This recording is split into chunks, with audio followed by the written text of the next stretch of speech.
بەڕێزان بەردەوامین دەستەکەین بە گفتوگۆکانمان لەگەڵ میوانەکانمان گفتوگۆ دەکەین لەبارەی ڕەوشی ناوچەکە بەکوێ دەگات چۆن خوێندنەوەی بۆ بکەین. دۆخی غەزا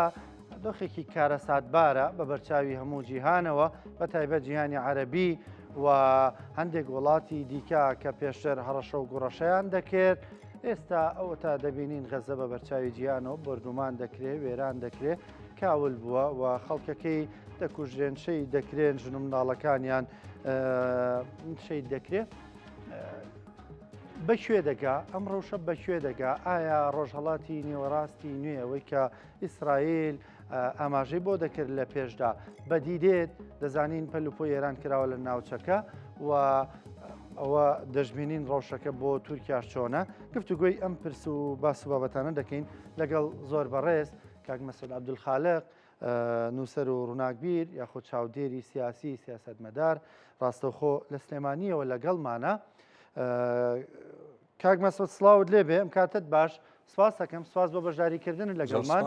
بە خوێندنەوەی تۆ. ئەمە پێشتریش بەرنامەمان کردووە خوێندنەوە بۆ با بڵێن ئەو ڕووداوانەی لە ناوچەکە ڕوویدا، بەڵام ئێستا ڕووداوەکان چۆن دەبینی؟ هەست دەکەی بە پێی ئەو نەخشەیە کە پێشتر پلانی بۆ داڕێژراوە ئەوەی کە ئیسرائیل دەیوێت ڕۆژهەڵاتی ناوەڕاستی نوێ دروست دەکەین؟ بەناوی خی گەورە و میهرەبان. وەڵاهی دەبی زۆر کورتی بکەینەوە ئەو پرسیارانەی جەنابێت، چونکە پرسیاری استراتیجین و دوور و درێژن. خۆی ناتوانین برین بەرنامە داڕێژراوە بچکە حەدەس بوو هات دروستی کرد، بەڵام ئەوەی گرنگە وەڵامی پرسیارەکانی تو لە وەڵامی ئەو پرسیارەیە کە نەتەنیاهۆ باسی گۆڕینی ڕووی ڕۆژهەڵاتی ناوەڕاستی کرد. ئەمە ئەو کاتیش باسمان کرد، ئێساش باسی دەکەین گۆڕینی ڕووی ڕۆژهەڵاتی ناوەڕاست گۆڕینی سنوور نییە. ئەو دەبی کورد سەرکردە کوردەکان ئاگایان لەو بابەتەی بی. ئەوەی گۆڕینە گۆڕینی هاوسەنجی هێزە لە ڕۆژهەڵاتی ناوەڕاست، واتە میزانی قووە. تقریبەش ئەوەش ١٧٠ هاتەدی ئەو گۆڕینی هاوسەنجە لە قازانجی ئیسرائیل و ئەوی پێی دەگوترێت ناتۆ هاتەدی. ئەوەی بەرامبەر جەبهەی مقاومە و یان ئەوانەی دشت بە ئیسرائیل و ناتۆ خراپ شکستیان هینا. ئەوەش دوا سەنگەر بوو. بۆیە ئەم زۆر جار باسیەوەی دەکەم دەرێم زۆر جار باسی نیزامی نوێی شەرق ئەوسەد دەکەن. بەڕێی من ئەوانە غەڵەت بوو، ڕاست نەبوو. ئەوەی ئێستا دێتە پێش ئەوە سیستەمەکی نوێی ڕۆژهەڵاتی ناوەڕاستە. ئەو سیستەمە تێشتان مەلامیحەکانی خوێندنەوەی قورسە. ئایا کورد لەوێ پێگەی چیە؟ ئیسرائیل لەوێ دەوری چۆنە؟ چارە نووسی تەوەری تورکیا و قەتەر، فۆرمی حرەکاتی ئیسلامی لەو ناوچەیە، ئەوەنە هەموو وەڵامی زۆر استراتیژی و دیراساتی دەوێت لە ئێستا پێشبینی بکەی. وە بەڵام مەجای ئەوەش هەیە قسەی لێ بکەیت، چونکە ئەگەر قسە لەسەر ئەو بابەتەی نەکەین سەرکردایەتی کوردی خۆمان یان ناوچەکە نازانین نەخشە و پلانەکی لە بۆ دابنین. لەبەرەوەی ئەو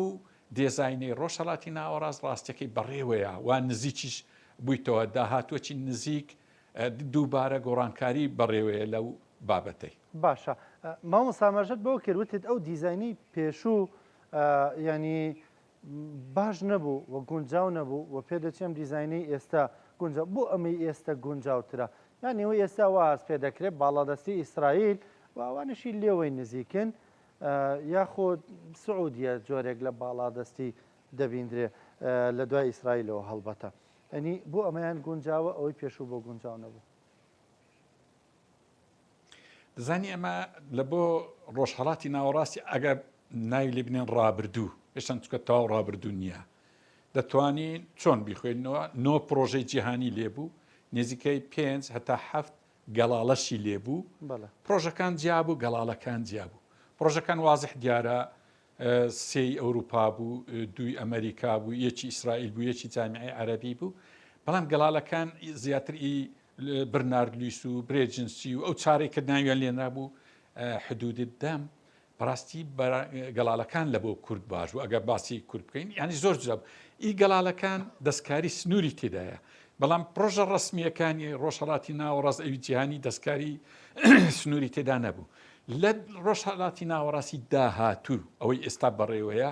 بەڕێی من چیتر قسە لەسا ئەو پرۆژانە ناکرێ. ئەو پرۆژانە کۆتایی هات، کاتە ئەوەی پێی دەگوترێت ڕۆژهەڵاتی ناوەڕاستی کلاسیکی لەگا ئەو پرۆژانە کۆتایی دی. ئەوەی دادێت چیا ئەوەی دادێ بەڕاستی ئەوەیە کە ئیسرائیل ئەو جارە مەها باز لە ڕێککەوتن نامەی ئیبراهیمی دەکرێت معنای چێ معنا ئیسرائیل بووە محوار لە ڕۆژهەڵاتی ناوەڕاست ئەوە نما پێشترێ حولی ئەوەی بدرێ کاکە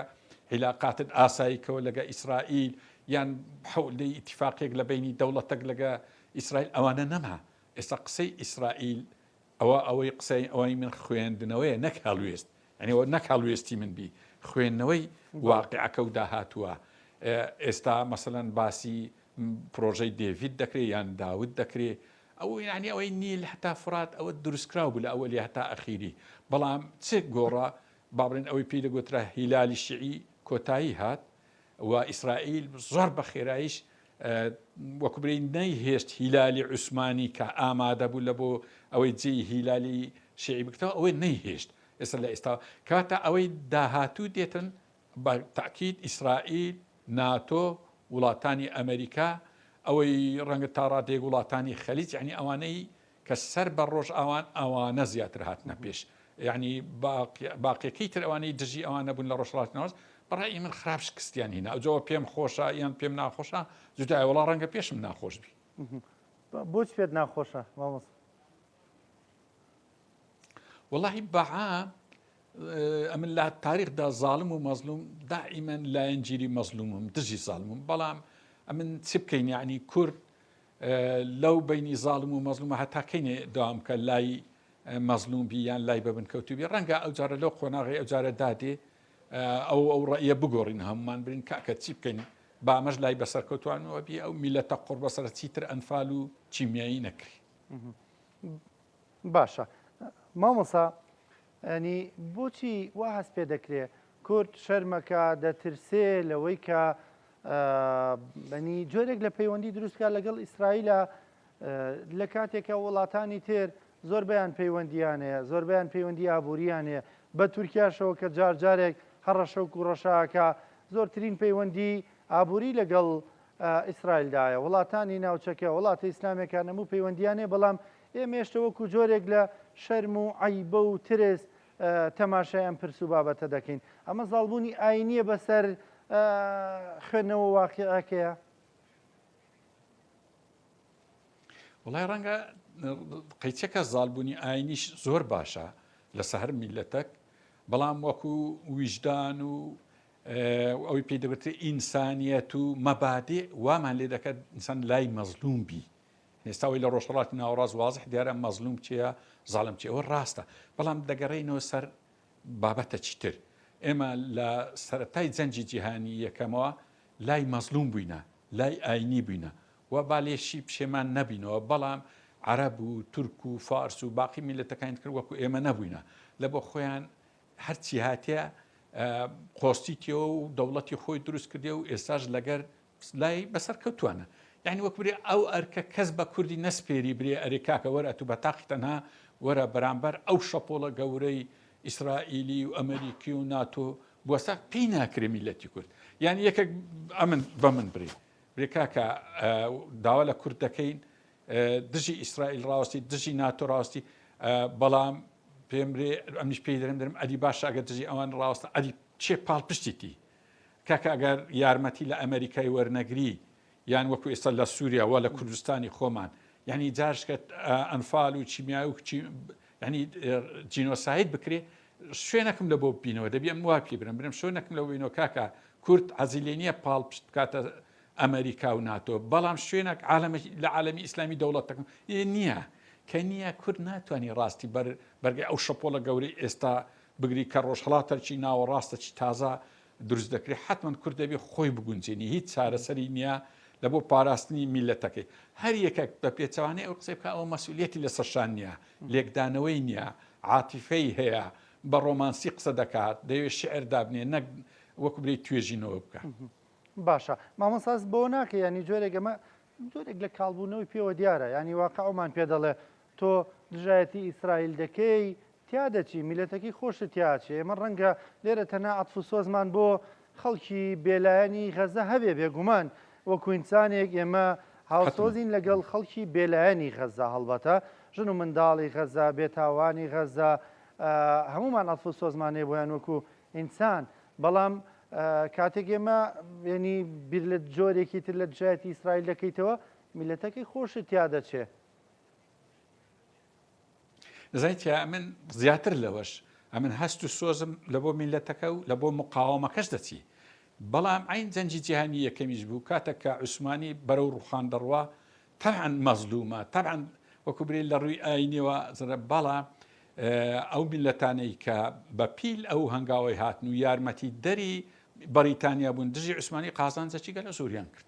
ئێمەی کورد کە مقاومەمان کرد شێخ مەحموود چووە خوار و لەولایە لە تورکیا لە هەموو لایەکان جیاگە بەڕاستی کورد تێچ یعنی هیچتر کەس حەقی ئەوەی نییە جارشکە ئەو تەکلیفەی لە کورد بکە لەبەرەوەی ڕۆژهەڵاتی ناوەڕاست وایە ئێستا ئەوەی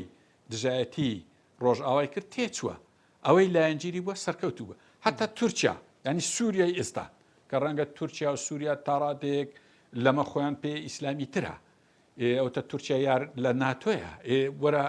ئەو نێزیکەی 23 مادەی ئەوی ناتۆی لەسەر دروست بووە میساقەکە بخوێنەوە بزان چی یارمەتێکی ئیسرائیل دەدا بەریت ئەوە تورکیا و حتا ئەحمەد شەرەکە ڕەنگە برادران زۆر دڵیان پێخۆشە و درێن طبعا حکوومەتەکی زۆر ناشیرن و قێزەونی ڕوخان زۆر دەست خۆشی بەڵام ئێستاوە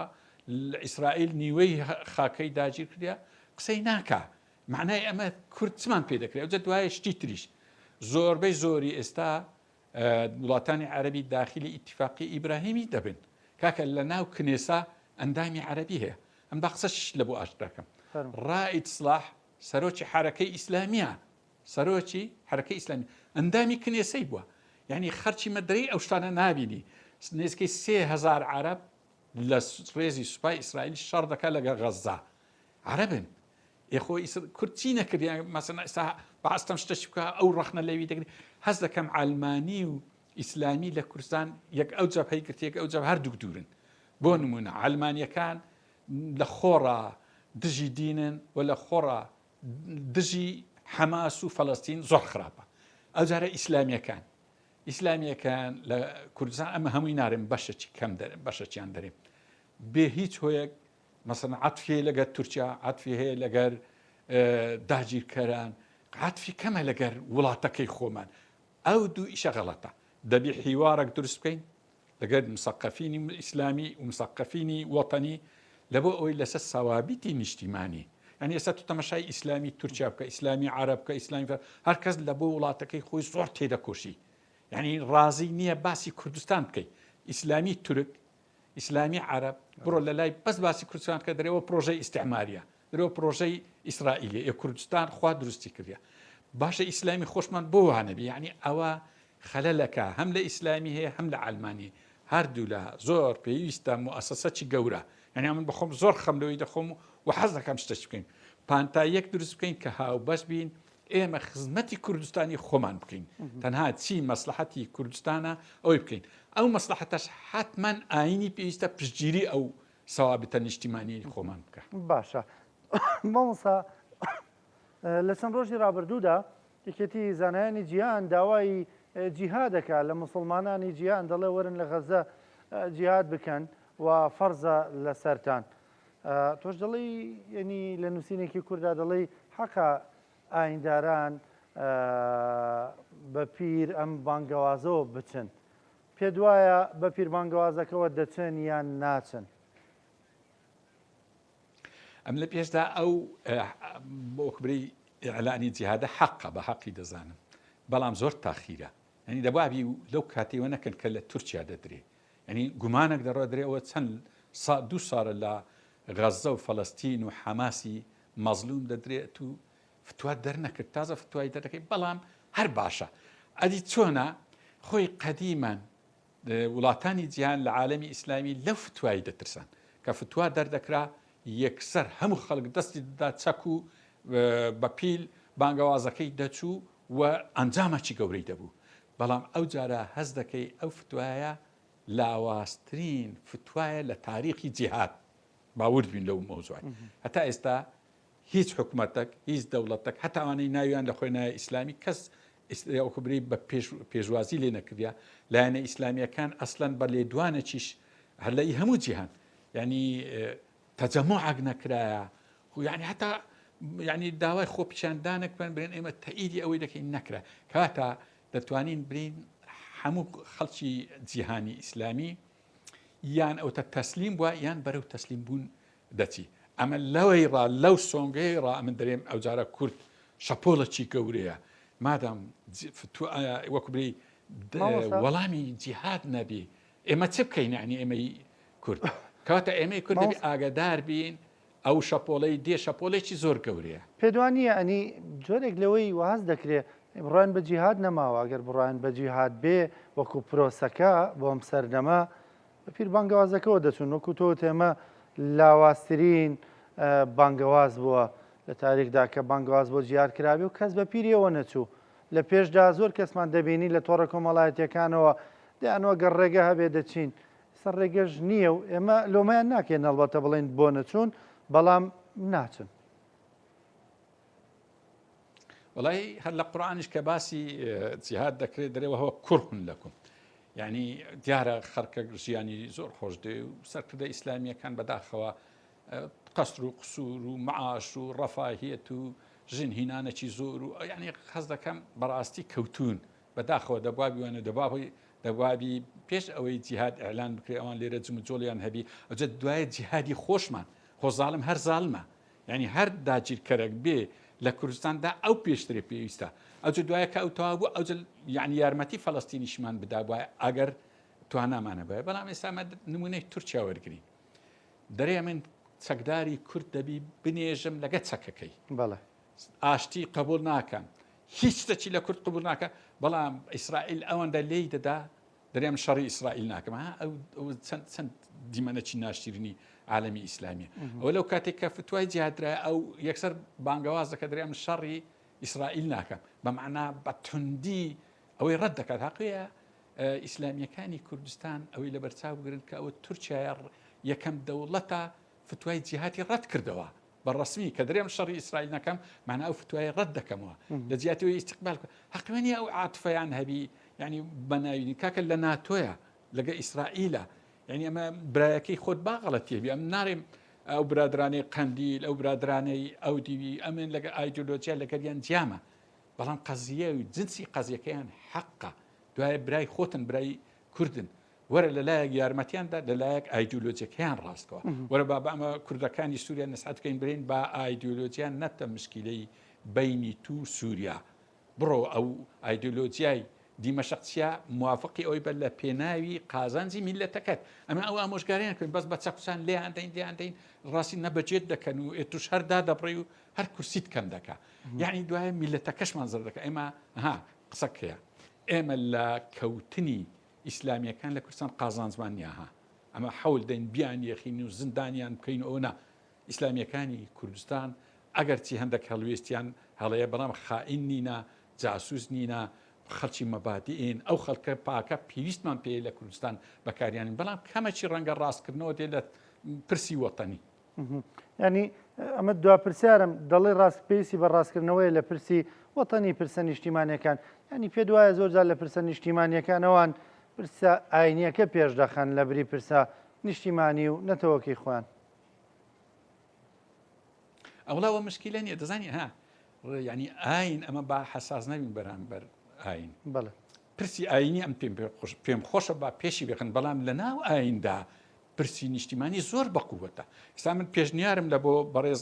عەبدوڵڵا ئۆجەلان ئەوە بوو کە شەوەکی قسە و گفتوگۆ کرا 20 کەسێک لە عالەمدا لە جیهاندا 20 کورد بووین